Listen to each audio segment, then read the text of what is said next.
I had everything money could buy, but I was dying inside. When I commanded Jasmine to kiss me, expecting her to fall at my feet like everyone else, she looked me dead in the eyes and said something that broke me completely. Those 7 words destroyed my world and saved my soul. Hey everyone, before I share the most important story of my life, please hit that subscribe button and turn on notifications. This is about how one incredible woman changed everything I thought I knew about love. Trust me, you need to hear this. My name is Cameron Blake, and for 32 years, I lived in a world where everything had a price tag. I was worth billions, owned 3 mansions, drove cars that cost more than most people's houses, and believed that money was the answer to everything. Women threw themselves at me, business partners kissed my feet, and I thought this was what power looked like. I was wrong about everything. I grew up with money, inherited more money, and made even more money. But somewhere along the way, I forgot how to be human. I treated people like objects, like things I could buy and discard when I got bored. My relationships were transactions. My friendships were business deals. And my heart? Well, I'm not sure I even had one anymore. That all changed on a Tuesday morning in March when she walked into my life. Her name was Jasmine, and she was hired as my new head housekeeper. The moment she stepped through my front door, something shifted in the air. She was beautiful, yes, but it wasn't just her looks that caught my attention. It was the way she carried herself. She had this quiet dignity, this strength that seemed to radiate from her very being. She looked at my marble floors and crystal chandeliers, not with awe or greed, but with the professional eye of someone who took pride in her work. When my assistant introduced us, Jasmine looked me directly in the eyes, shook my hand firmly, and said, "Mr. Blake, I'm here to take care of your home. I promise you'll be satisfied with my work." There was no flirting, no batting of eyelashes, no hint that she saw me as anything other than her employer. For the first time in years, a woman wasn't trying to get something from me, and honestly, it confused me. Over the next few weeks, I found myself making excuses to be home during the day just to watch her work. She moved through my house like poetry in motion, treating everything with respect, even things I'd long taken for granted. She'd straighten the books on my shelves as if they were treasures, polish my picture frames as if the memories inside mattered, and arrange fresh flowers in vases with an artist's touch. I started trying my usual tactics. I left expensive jewelry on her cleaning cart with notes saying she should keep it. She returned it every time with a polite, "Thank you, but I can't accept this." I offered her raises, bonuses, even a new car. Each time she'd smile and say, "I'm paid fairly for my work, Mr. Blake. That's enough." The more she rejected my attempts to buy her attention, the more obsessed I became. This wasn't supposed to happen. Women were supposed to fall at my feet when I showered them with wealth. But Jasmine seemed immune to everything that had always worked for me, and it was driving me crazy. I started learning small things about her. She hummed while she worked, usually old gospel songs that her grandmother had taught her. She brought her lunch from home in a simple brown bag and ate quietly in the kitchen while reading a book. She spoke to my other staff with kindness and respect, remembering their children's names and asking about their families. She was everything I wasn't: genuine, caring, and completely unimpressed by material things. The breaking point came on a Friday night in April. I'd just closed a major business deal and was celebrating with some colleagues and potential investors. The champagne was flowing, everyone was trying to impress everyone else, and I was feeling particularly arrogant. As the evening wound down and people started to leave, I noticed Jasmine finishing up her work in the dining room. I'd had too much to drink. I was surrounded by people who treated me like a king, and in that moment, my worst impulses took over. I walked up to her, with everyone watching, and said the words that would change my life forever. "Jasmine," I said, loud enough for everyone to hear, "you've been playing hard to get long enough. Kiss me like you mean it." The room went silent. My guests stopped talking, stopped moving, stopped breathing. And Jasmine just looked at me. For what felt like an eternity, she studied my face with those deep brown eyes, and I could see something in them that I'd never seen before when someone looked at me. It wasn't fear, wasn't excitement, wasn't greed. It was pity. Then she spoke, and her voice was calm and clear and cut through me like a knife. "Mr. Blake," she said, "I feel sorry for you." Those 7 words hit me harder than any physical blow ever could. But she wasn't done. "You have everything in the world, but you don't understand the first thing about respect. You don't understand what it means to earn something genuine. And you certainly don't understand what it means to truly connect with another human being. I won't kiss you, not because I'm playing games, but because a kiss should mean something. And right now, you don't mean anything to me except a paycheck." She set down her cleaning cloth, gathered her things, and walked toward the door. Then she paused and turned back to me one more time. "When you figure out how to be a man worth kissing, maybe we can talk. Until then, I'll be here Monday morning to do my job, and I'd appreciate it if you remembered what yours is too." And then she left. She walked out of my mansion, out of my perfect evening, and left me standing there in front of my guests feeling smaller than I'd ever felt in my entire life. The silence that followed was deafening. One by one, my guests made excuses and left. Within an hour, I was alone in my big empty house, staring at myself in the mirror and not liking what I saw. That night, I couldn't sleep. I kept replaying her words over and over in my head. "I feel sorry for you." Not angry, not disgusted, not hurt. Sorry, like I was some pathetic creature worthy only of pity. And the worst part was, she was right. I spent the entire weekend thinking about my life, really thinking about it for the first time in years. I thought about all the relationships I'd ruined, all the people I'd hurt, all the opportunities I'd had to be better and had thrown away because I thought money was enough. I thought about my parents, who died when I was in college, and how disappointed they'd be if they could see what I'd become. I thought about the loneliness that I'd been carrying around like a weight in my chest for so long that I'd forgotten what it felt like to breathe freely. Monday morning came, and I wasn't sure Jasmine would show up. But at 8 o'clock sharp, there she was, ready to work as if nothing had happened. She was professional, polite, and completely distant. When I tried to apologize, she simply said, "No need, mister." Blake, we both know where we stand. That's when I knew I had to change. Not to win her over. I didn't even dare hope for that anymore. But because I couldn't live with being the kind of man who deserved her pity. I started small. I began saying please and thank you to my staff. Not just Jasmine, but everyone who worked for me. I learned their names, asked about their families, gave them real time off when they needed it. I stopped leaving expensive gifts for Jasmine, and instead started leaving simple notes thanking her for specific things she'd done well. I threw away the expensive flowers I used to have delivered weekly and started bringing home simple bouquets from the local market. Daisies, sunflowers, things that looked happy rather than impressive. I left them in the kitchen with a note saying they were for whoever wanted to enjoy them. Slowly, things began to change. My staff started smiling when they saw me instead of looking nervous. The atmosphere in my house became warmer, more welcoming. And Jasmine, well, she started to look at me differently. Not with pity anymore, but with something that might have been curiosity. One evening in June, I found her in the garden, sitting on a bench and reading. For the first time since that awful night, I worked up the courage to really talk to her. "May I sit?" I asked. She looked up from her book, studied my face for a moment, then nodded. We sat in comfortable silence for a while, watching the sunset paint the sky in shades of pink and gold. Finally, I spoke. "I've been thinking about what you said," I told her, "about earning something genuine. I'm not sure I know how to do that." She closed her book and looked at me. "It starts with being honest," she said, "with yourself and with other people.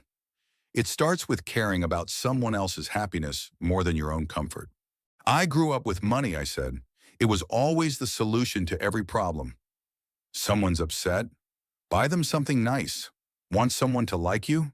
Take them somewhere expensive. I never learned any other way." "Money isn't evil," Jasmine said, "but it's not love either. It's not respect or friendship or any of the things that actually matter." We talked until the stars came out. Really talked. I told her about my childhood, about losing my parents, about the loneliness that had been eating me alive for years. She told me about growing up in a family where love was expressed through actions rather than things, about her dreams of going back to school someday, about the satisfaction she found in honest work.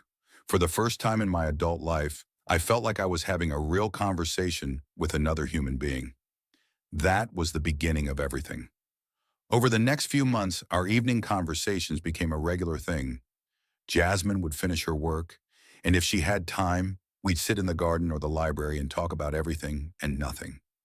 I learned that she loved classic literature, that she volunteered at her local church on Sundays, that she sent money home to help support her younger brother's college education. She learned that underneath all my arrogance and wealth, I was just a lonely man who'd forgotten how to connect with people. The first time I asked her out on a real date, she said no, but she said it gently, with kindness. "I'm not ready for that," she told me, "and I'm not sure you are either." She was right.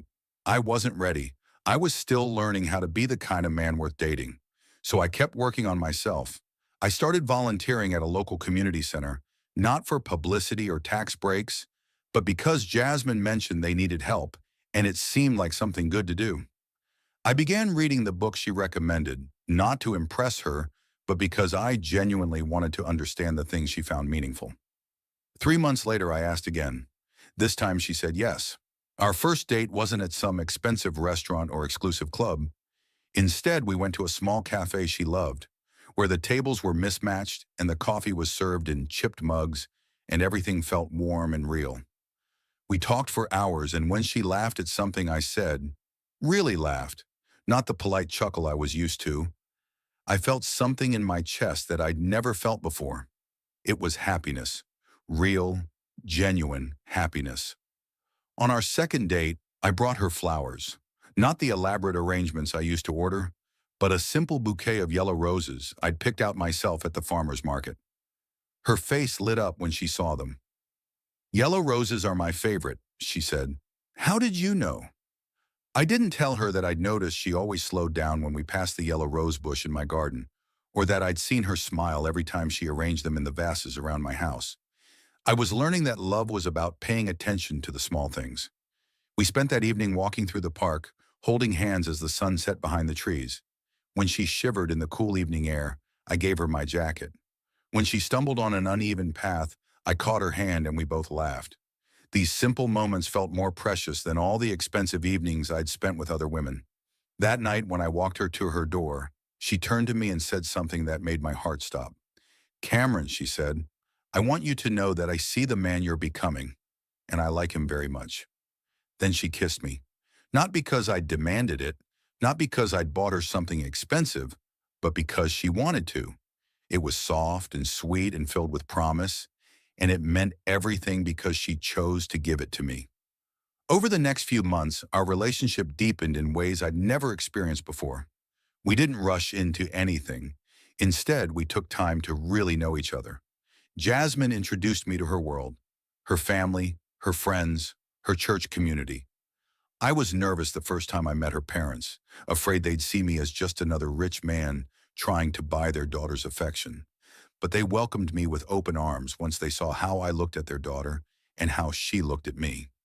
I learned what it meant to be part of a community where people cared about each other, not because of what they could get, but simply because caring was the right thing to do. I learned the joy of Sunday dinners around a crowded table, of helping with church fundraisers, of being valued for who I was rather than what I owned. Jasmine, in turn, began to see that wealth didn't have to corrupt, that it could be a tool for good when used with wisdom and compassion. Together, we started a scholarship fund for students from her old neighborhood. We supported local businesses and charities. We used my resources to make a difference in ways that mattered to both of us. 6 months into our relationship, I planned a surprise weekend getaway. Not to some luxury resort, but to a cozy cabin by a lake that I'd rented. We spent the weekend cooking together, reading by the fireplace, taking long walks by the water. One evening, as we sat on the porch watching the sunset, Jasmine leaned against my shoulder and sighed contentedly. "I never thought I could be this happy," she said. "Me neither," I replied, and I meant it with every fiber of my being. That weekend, we made love for the first time, and it was nothing like any physical relationship I'd had before. It wasn't about conquest or possession or even desire. It was about connection, about choosing to be completely vulnerable with another person, about expressing love in its purest form. Afterward, as we lay in each other's arms, Jasmine traced patterns on my chest with her finger. "I love you," she whispered. "I love you too," I whispered back. And it was the first time in my life I'd said those words and truly meant them. A year later, on the anniversary of the night she'd walked away from my arrogant demand, I proposed. I didn't do it with a flashy public display or an outrageously expensive ring. Instead, I took her back to the garden where we'd had our first real conversation, where she'd begun to teach me what it meant to be human. I got down on one knee in the spot where she used to sit and read, and I told her everything she'd given me. "Jasmine," I said, "you saved my life. Not just by loving me, but by showing me how to love. You taught me that the most precious things in this world can't be bought. They can only be earned through kindness, respect, and genuine care for others. You made me want to be the kind of man who deserves a woman like you." The ring was beautiful, but not ostentatious. A classic solitaire that sparkled in the evening light. But more than the ring, I offered her my heart, my future, my promise to continue growing into the man she'd helped me become. Through tears of joy, she said yes. Our wedding was perfect in every way that mattered. It wasn't the most expensive celebration ever thrown, but it was filled with love from both our worlds. Her family and mine, my employees who had become friends, her community that had embraced me. Everyone gathered to celebrate not just our union, but the transformation that love had worked in both our lives. As we danced our first dance as husband and wife, Jasmine looked up at me with those beautiful brown eyes that had first seen right through my facade to the lonely man beneath. "Thank you," she whispered. "For what?" "For becoming the man I knew you could be." "Thank you for seeing him when I couldn't," I replied. Now, 3 years later, I look back on that night when I arrogantly demanded she kiss me, and I'm grateful for every moment of humiliation I felt. It was the wake-up call I needed, the moment when my real life began. Jasmine didn't just change my life. She saved it. She took a man who was dying inside despite having everything and taught him what it meant to truly live. She showed me that love isn't about taking or possessing or demanding. It's about giving, cherishing, and choosing someone new every single day. Every morning when I wake up beside her, every evening when she comes home and lights up when she sees me, every moment we spend building a life based on love rather than transaction, I'm reminded of how close I came to missing all of this because I thought I could buy what can only be earned. The woman I thought I could command with my wealth became the woman who commands my heart with her love. And every day I'm grateful that she had the strength to say no when I didn't deserve a yes, because that's what made it possible for her to say yes when I finally did. That's my story of how Jasmine's strength and dignity taught me what real love means. Her refusal to be bought or commanded wasn't rejection, it was an invitation to become better. If this touched your heart, please like this video, subscribe for more incredible love stories, and share this with someone who believes in true love. Remember, real love isn't about what you can take, it's about what you can give. The most beautiful relationships aren't built on what we can buy for each other, but on who we choose to become for each other. See you in the next story.